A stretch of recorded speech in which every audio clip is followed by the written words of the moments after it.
Inspirasyon na itapuan, babaeng may ambisyon, sa mundo'y di mapipigilan.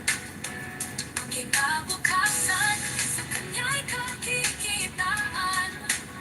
Si Alice Virgo, sa pangarap ay walang hanggan. Alice Virgo, siya'y matatag at matibay. Sa hirap at ginhawa, kanyang susukitin ang tagumpay. Tagumpay sa kanyang kwento, inspirasyon na itapuan. Babaeng may ambisyon, sa mundo'y ako'y di mapipigilan. Pipigilan ang kinabukasan, sa kanya'y kakikitaan. Si Alice Virgo, sa pangarap ay walang hanggan.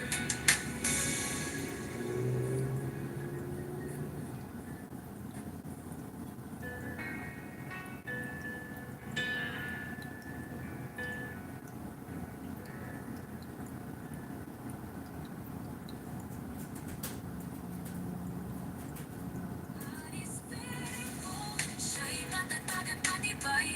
Matatibay sa hirap at ginhawa, kanyang susukitin ang tagumpay. Sa kanyang kwento, inspirasyon ay tagpuan.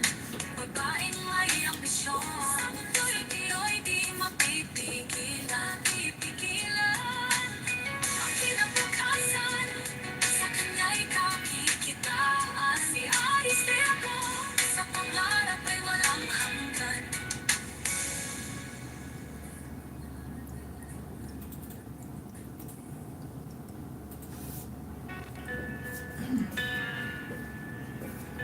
Si Alice Virgo, naglakbay sa ibang bayan. Pinapangarap ang bukas, siya walang takot at karanta. Itinataas ang tingin kahit saan magpunta. Sa kanyang mga kamay na hawakan ang kapalaran mula sa simula. Ang kanyang damdamin, kayang ipaglaban. Bawat hakbang may disenteng dahilan.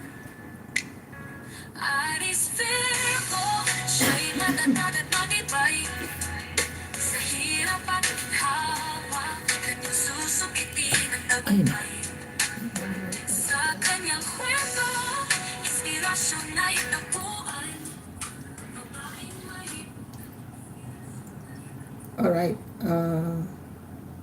mag-e-end na po tayo.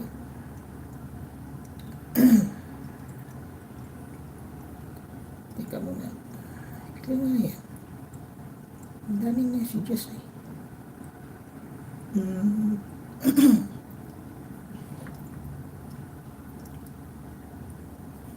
Ayan.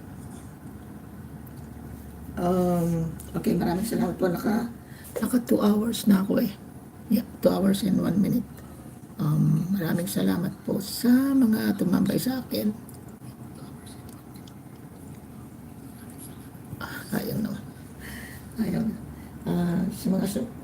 Salamat sa mga tumambay sa akin, sa mga dumalaw na thumbs up.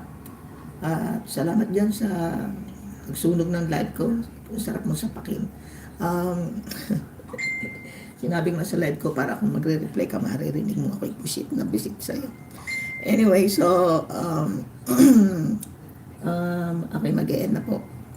At nang may makapag-live naman po si Sis Lita. So, yung may mga ano dyan, pumunta na po kayo sa kabila at ako'y mag-e-end na. Pinapanampas ko lang po ng konti. At sa... perfect. So, gabi na dyan. Chona, happy birthday ulit. Enjoy your birthday. Magpahinga ka. Huwag kang makipagsabayan ng puyatan sa mga tumatambay sa mga live na alanganin ng oras. Isipin mo, katawan mo yan. Pag nagkasakit ka, hindi ka ipagagamot ng tinatambayan mo. Sasabihin lang sa'yo, kawawa ka naman. Pero agad doon lang yung iba doon. Anyway, so, ingat ka dyan. Ingat kayo lahat dyan.